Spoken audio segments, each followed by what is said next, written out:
श्रीहरिवायुगुरुभ्यो नमः। ॐ वन्दे विष्णुं नमामि श्रियमथ च भुवं ब्रह्मवायु च वन्दे गायत्रीं भारतीं तामपि गरुडमनन्तं भजे रुद्रदेवं देवीं वन्दे सुपर्णी महिपतिदयितां वारुणीमप्युमान्ताम् इन्द्रादीन् काममुख्यानपि सकलसुरान् तद्गुरून्मद्गुरूंश्च अभ्रमं भङ्गरहितम् अजडं विमलं सदा आनन्दतीर्थमतुलं भजे तापत्रयापहं जलज्येष्ठनिभाकारं जगदीशपदाश्रयं जगतीतलविख्यातं जगन्नाथगुरुं भजे। प्रसन्नशूरमाधवकराब्जोत्थान् यतीश्वरान् वीररामरतान् वन्दे विद्यासागरमाधवान् पृथ्वीमण्डलमध्यस्थाः पूर्णबोधमतानुगाः वैष्णवाः विष्णुहृदयाः तान् नमस्ये गुरून् मम आपादमौलिपर्यन्तं गुरूणाम् आकृतिं स्मरेत् तेन विघ्नाः प्रणश्यन्ति सिद्ध्यन्ति च मनोरथाः। श्रीगुरुभ्यो नमः। हरि ओम्। ಹರಿಕಥಾಮೃತಸಾರ ಗುರುಗಳ ಕರುಣದಿಂದ ಆಪನಿತು ಪೇಳುವೆ ಪರಮ ಭಗವದ್ಭಕ್ತರಿದನಾದರದಿ ಕೇಳುವುದು ಶ್ರೀರಮಣಿಕರ ಕಮಲ ಪೂಜಿತ ಚಾರು ಚರಣ ಸರೋಜ ಬ್ರಹ್ಮ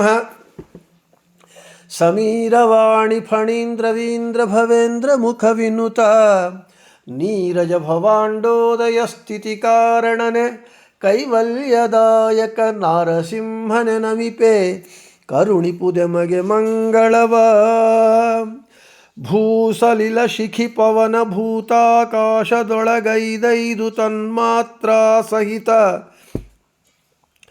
ಒಂದಧಿಕ ಪಂಚಾಶದ್ವರ್ಣ ವೇದ್ಯ ಈ ಶರೀರದಿ ವ್ಯಾಪಿಸಿದ್ದು ಸುರಾಸುರರಿಗೆ ನಿರಂತರದಲ್ಲಿ ಸುಖಪ್ರದನಾಗಿ ಆಡುವ ದ್ವೇಷಿ ಪರ ಬಡಿವ. మన హరికథామృత సారము పాఠంలో పంచమహాయజ్ఞ పంచతన్మాత్రా సంధి యందు వెనుకటి పాఠంలో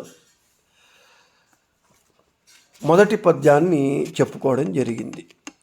మన ఈ దేహమునందు భగవంతుడు ఏ ఏ రూపములతో ఉంటూ ఉన్నాడు, ఈ మన దేహంలో ఉన్నటువంటి పంచభూతములు పంచతన్మాత్రల యందు ఈ శరీరమంతయు కూడా 51 వర్ణ ప్రతిపాద్య భగవద్రూపములతో వ్యాపించి ఉండి మన దేహంలో ఉండేటటువంటి తత్వాభిమాని దేవతలకు సుఖాన్ని, తత్వాభిమాని దైత్యులకు దుఃఖాన్ని వాడు పంచి ఇస్తూ క్రీడిస్తూ మన దేహంలో ఉండి భగవద్వేషులను భగవద్భక్త ద్వేషులను శిక్షిస్తున్నాడు అని చెప్పుకున్నాం. ఈరోజు రెండవ పద్యము మనకు ఇంకా విస్తారంగా చెబుతూ ఉన్నారు. ఏమని అంటే, మన దేహంలో దేహములో మరియు ఈ మన దేహంలో ఉండేటటువంటి నాడుల యందు ఏ ఏ భగవద్రూపములను మనము ఉపాసన చెయ్యాలి అని. ప్రణవ ప్రతిపాద్య త్రినామది తను వినొళు త్రిస్థానగ నిరుద్ధను త్రిపంచక ఏకవింశతి ಚತುರವಿಂಶತಿಗ ಎನಿಸಿ 72,000 ವಿನಿತು ನಾಡಿಗಳೊಳು ನಿಯಾಮಿಸುತಿ ನಗಭಸ್ತಿಗೆ ಲೋಕದೊಳು ಸರ್ವತ್ರ ಬೆಳಗುವನು. పదచ్ఛేదం.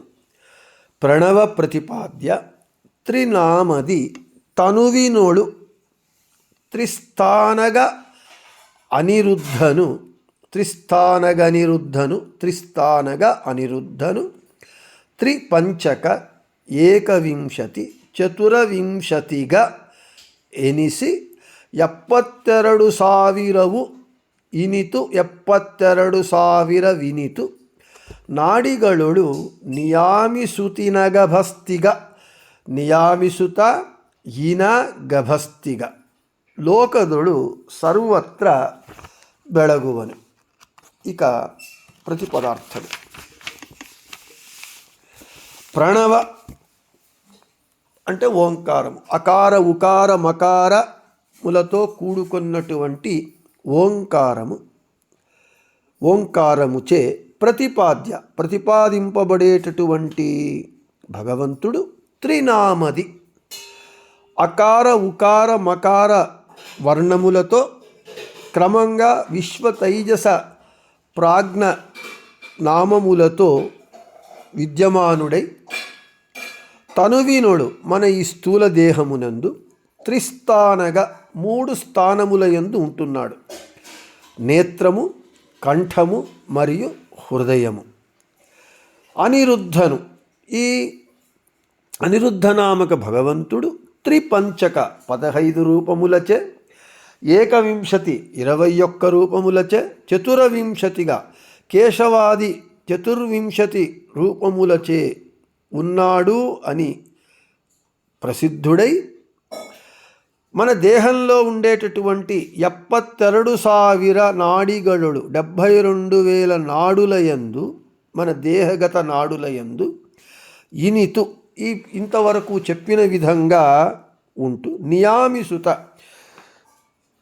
మన దేహగత ఇంద్రియ వ్యాపారములను నియంత్రిస్తూ ఈన గభస్తిగా, ఈన అంటే సూర్యుని, గభస్తిగా కాంతి కిరణములందు ఉన్నటువంటి వాడై లోకదొడు ఈ జగత్తునందు సర్వత్రా లోపల బయట అన్ని చోట్ల బెళగువను ప్రకాశమానుడై ఉన్నాడు అని ప్రతిపదార్థం. ఇక తాత్పర్యం అకార ఉకార మకారయుక్తమైనటువంటి ఓంకారము ప్రణవ ప్రతిపాద్యుడైనటువంటి భగవంతుడు అకార ఉకార మకార వర్ణవాచ్య త్రినామములు క్రమంగా విశ్వ తైజస ప్రాజ్ఞ నామములతో ఈ దేహమునందు 3 స్థానములందు క్రమంగా నేత్రము, కంఠము, హృదయ స్థానములందు అనిరుద్ధ రూపి భగవంతుడు 15 రూపములతో, 21 రూపములతో, 24 రూపములతో ఉన్నటువంటి వాడై మన దేహంలో ఉండేటటువంటి 72,000 నాడులయందు ఉంటూ మన దేహగత ఇంద్రియ వ్యాపారములను నియంత్రిస్తూ సూర్యుని కిరణములందు ఉన్నటువంటి వాడే భగవంతుడు ఈ జగత్తునందు సర్వత్రా ప్రకాశమానుడై ఉన్నాడు అనేటటువంటిది తాత్పర్యం. ఇక విశేష వివరణ చూద్దాం. ప్రణవ ప్రతిపాద్య మనకు ఛాందోగ్యోపనిషత్తు ఉపనిషద్ భాష్యంలో ఈ అకార ఉకార మకార అకారేణాధికం ప్రోక్తముకారాణ ఉకారేణాచ్చముచ్యతే తథామితం సర్వవేదైర్వేదైః మకారేణాభిధీయతే అధికోచ్చమితి జ్ఞాతమోమిత్యస్య ఈరితః. అధికుడైనటువంటి వాడు కాబట్టి, అందరికంటే ఉత్కృష్టుడు సర్వోత్తముడు కాబట్టి ఆ నామము అకార ఉకార మకారయుక్తమైనటువంటిది ఓంకారము. అకారము భగవంతుడు సర్వోత్కృష్టుడు సర్వోత్తముడు కావటం చేత ఆ అని పిలువబడతాడు, చెప్పబడతాడు. ఉచ్చ ఊ నామముతో, ఊ అక్షరముతో ఉచ్చుడు అంటే శ్రేష్ఠుడు కాబట్టి ఊ అని పిలువబడుతూ సర్వవేదముల చేత తెలుసుకునేటటువంటి వాడు కాబట్టి, వేదముల చేత తెలియబడేటటువంటి వాడు కాబట్టి మకారవాచ్యుడై మొత్తానికి అకార ఉకార మకారయుక్తమైనటువంటి ఓంకారము ప్రణవ ప్రతిపాద్యుడు భగవంతుడు సర్వోత్తముడు అని ప్రతిపాదన చేస్తున్నది. ఇంకా ఓంకార అర్థాన్ని చెబుతూ ఉన్నారు. ఓం నామనముపాసీత తదర్థగుణపూర్వకం ఓతత్వాదవ నామ్నా నాతేధికోచ్చత్వ కారణాత్ ఆనందాదోజసశ్చైవ భరణాదో ముదాహృత. ఈ ఓంకారము భగవంతుణ్ణి ప్రతిపాదిస్తూ ఉన్నది. ఇక్కడ మళ్ళీ మీకు ఒక ఓంకారము యొక్క గొప్పదనాన్ని తెలియజేయడానికి ఒక ఉదాహరణ. మన రాఘవేంద్ర గురు సార్వభౌముల వారు పూర్వాశ్రమమునందు వెంకటనాథులై జనించినారు. వెంకటనాథుల వారికి అక్షరాభ్యాస సమయంలో తండ్రి అయినటువంటి తిమ్మಣ್ణ భట్టు తొడ మీద కూర్చోబెట్టుకుని వెంకటనాథుల వారిని అక్షరాభ్యాసము చేయిస్తూ బియ్యంలో ఓం అని రాసి ఆ ఓంకారాన్ని దిద్దమని చెప్పారు తిమ్మಣ್ణ భట్టు వెంకటనాథుల వారికి. అక్షరాభ్యాస సమయంలో చిన్న బాలకుడు వెంకటనాథుల వారు. అప్పుడు వెంకటనాథుల వారు అడుగుతూ ఉన్నారట, నాన్న ఓం అనేటటువంటి ఈ ఒక్క అక్షరముతో ఈ ఓంకారముతో సకల శృతి స్మృతి ఇతిహాస పురాణ ప్రతిపాద్యుడైనటువంటి సర్వోత్తముడైనటువంటి జ్ఞేయుడైన గమ్యుడైన అనంత కళ్యాణ గుణపరిపూర్ణుడైన సర్వతంత్ర స్వతంత్రుడైన భగవంతుడు ఎలా ఈ ఒక్క అక్షరముతో ప్రతిపాదింపబడుతూ ఉన్నాడు అని అక్షరాభ్యాసానికి కూర్చున్న బాలకులైనటువంటి వెంకటనాథుల వారు తండ్రిని ప్రశ్నిస్తూ ఉన్నారు. అంటే కొందరు ప్రశ్నకు సమాధానం చెబితే ప్రశ్నగా మిగిలిపోతుంది, మనకు సమాధానమే అర్థం కాదు, మళ్ళీ సమాధానమే ప్రశ్నగా మిగులుతుంది. అయితే మన వెంకటనాథుల వారు ఎంతటి ప్రతిభావంతులు అంటే కొందరు ప్రశ్న వేస్తే ప్రశ్నలోనే సమాధానం దొరుకుతుంది. ఇక్కడ వెంకటనాథుల వారు బాలకుడిగా ఉండి ప్రశ్న వేయటం మూలకంగా ఓంకార అర్థాన్నంతా వాళ్ళు చెబుతూ ఉన్నారు. అంటే ఓంకారము ప్రణవ ఆ ప్రణవం ఏం చేస్తుంది అంటే సకల స్మృతి ఇతిహాస పురాణ ప్రతిపాద్యుడైన అనంత కళ్యాణ గుణపరిపూర్ణుడైన సర్వోత్తముడైన సర్వతంత్ర స్వతంత్రుడైన జగన్నాథుడైనటువంటి భగవంతుణ్ణి ప్రతిపాదిస్తుంది. కాబట్టి ఓంకారము అంత గొప్పది. ఈ ఓంకారాన్ని మనము ఉపాసన చెయ్యాలి, జపం చేయాలి. గృహస్థులు రోజుకు కేవలము 10 ప్రణవ మంత్రాన్ని చేయాలి. గాయత్రి మంత్రాన్ని వాళ్ళ శక్తి మేరకు ఎంతైనా చేయవచ్చు. సన్యాసులు గాయత్రి మంత్రాన్ని 10 చేయాలి, ఓంకారాన్ని వాళ్ళ శక్తి మేరకు ఎంతైనా చేయవచ్చు. అంటే ప్రణవ మంత్ర ఉపాసన అధికారులు ఎవరయ్యా అంటే సన్యాసులు. ముఖ్యంగా వీరందరికీ జగద్గురువులైనటువంటి జీవోత్తములైనటువంటి వాయుదేవుల వారు పరమ ముఖ్యంగా ఓంకార ప్రణవోపాసన చేయటానికి వారు ముఖ్యమైనటువంటి అధికారులు. ఆ పరంపరలో వచ్చినటువంటి యతులందరూ సన్యాసులందరూ కూడా వారి వారి యోగ్యతానుసారంగా ప్రణవ మంత్రోపాసకులుగా ఉంటూ ఉన్నారు. ఇది ప్రణవ మంత్రం యొక్క గొప్పదనం. ఇక ఈ భగవంతుడు ఎలా ఉన్నాడు అని అంటే ఒక వస్త్రంలో దారములు అడ్డంగా నిలువుగా నేయబడి ఉంటుంది. ఎలా ఉంది వస్త్రంలో దారాలు అని అంటే కలసిపోయి అవి దారాలు అని తెలియకుండా ఉన్నంత దట్టంగా దారములన్నీ చేరి ఒక వస్త్రంగా మనకు కనబడుతూ ఉన్నది. కాబట్టి భగవంతుడు ఎలా ఉన్నాడు ఈ ప్రపంచమునందు అని అంటే వస్త్రమునందు దారములు ఎలా ఉన్నాయో ఆ విధంగా వస్త్రమంతా దారము ఎలా ఉన్నదో అదే విధంగా ఈ జగత్తంతయు భగవంతుడు వ్యాపించి ఉండి ఈ జగత్తునంతా పాలిస్తూ ఉన్నాడు. కాబట్టి వాడు అందరికీ పూజ్యుడై ఉన్నాడు, అందరికంటే సర్వోత్తముడై ఉన్నాడు, ఆనందమయుడై ఉన్నాడు, జ్ఞానానందమయుడై ఉన్నాడు, ఈ జగత్తునంతా భరిస్తూ ఉన్నాడు. కాబట్టి ఓం అని భగవంతునికి పేరుగా ఉంటూ ఉన్నది.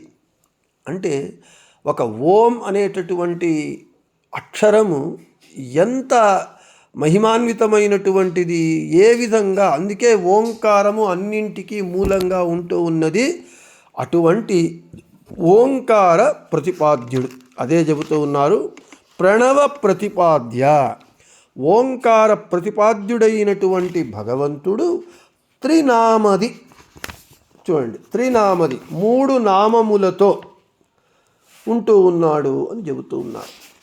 అకార, ఉకార, మకారము 3 అక్షరాలు. మనము ఒక వ్యాఖ్యానము ప్రకారము మనకు 3 స్థితులు ఉన్నాయి జీవులందరికీ: జాగ్రత్తావస్థ, స్వప్నావస్థ, సుషుప్తి అవస్థ. అదే అంటున్నారు, త్రినామది త్రిస్థానగా తనువినోడు. ఒక వ్యాఖ్యానము ఏమి చెబుతూ ఉన్నది, అకారము విశ్వనామక భగవంతుణ్ణి, ఉకారము తైజసనామక భగవంతుణ్ణి, మకారము ప్రాజ్ఞనామక భగవంతుణ్ణి.